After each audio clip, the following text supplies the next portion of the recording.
Big boss Malayalam season 7 തുടങ്ങാൻ ദിവസങ്ങൾ മാത്രം ബാക്കി നിൽക്കെ എല്ലാവരുടെയും സംശയം നാഗസൈനന്ദ്രിയും സത്യഭാമയും ജാസിയും റീന ജോണും ഒക്കെ ബിഗ് ബോസ് മലയാളം സീസൺ 7-ൽ വരുന്നുണ്ടോ എന്നാണ്. അലിൻ ജോസ് പെരേര, ആറാട്ടണ്ണൻ, രേണു സുധി ഇവരുടെയൊക്കെ പേരാണ് പല പ്രഡിക്ഷൻ ലിസ്റ്റിലും കാണുന്നത്.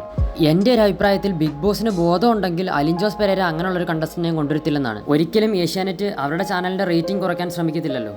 ലാലേട്ടൻ്റെ കഴിഞ്ഞ ദിവസത്തെ പ്രോമോ ഒക്കെ വെച്ച് നോക്കുകയാണെങ്കിൽ അടിപൊളി കണ്ടസ്റ്റൻസ് തന്നെയാണ് ഇപ്രാവശ്യത്തെ ബിഗ് ബോസ് മലയാളം സീസൺ 7-ൽ വരാനിരിക്കുന്നത്. കോമണേഴ്സിനെ തിരഞ്ഞെടുക്കുന്ന പരിപാടി മൈജിൽ നടക്കുന്നുണ്ട്. കുറേ ആൾക്കാർ അങ്ങോട്ട് ഓടിയിട്ടുണ്ട്. ഏഷ്യാനെറ്റ് തന്നെ പറയുന്നത് കഴിഞ്ഞ 6 സീസണിനേക്കാളും ഏറ്റവും അടിപൊളിയായിരിക്കും ഇപ്രാവശ്യത്തെ 7ാമത്തെ സീസൺ എന്നാണ്. അതുകൊണ്ട് തന്നെ ബിഗ് ബോസ് മലയാളം സീസൺ 7 കാണാൻ പ്രേക്ഷകരെല്ലാവരും ഇപ്പോഴേ റെഡി ആയിട്ടിരിക്കുകയാണ്. നാഗസൈനന്ദ്രിയും സത്യഭാമയും വിളിക്കുമോ എന്നാണ് എല്ലാവരുടെയും ചോദ്യം. നാഗസൈനന്ദ്രിയെ വിളിക്കാനുള്ള ചാൻസ് വളരെ കുറവാണ്, ഒരു 30% താഴെയാണ്. പിന്നെ സത്യഭാമയെ വിളിക്കാൻ ഒരു 50 to 60% കൺഫേം ആണ് സത്യഭാമയുടെ കാര്യം. ജാസി ഉണ്ടെന്നാണ് എൻ്റെ ഒരു പ്രതീക്ഷ, ഒരു 80 to 90% അത് കൺഫേം ആണ്.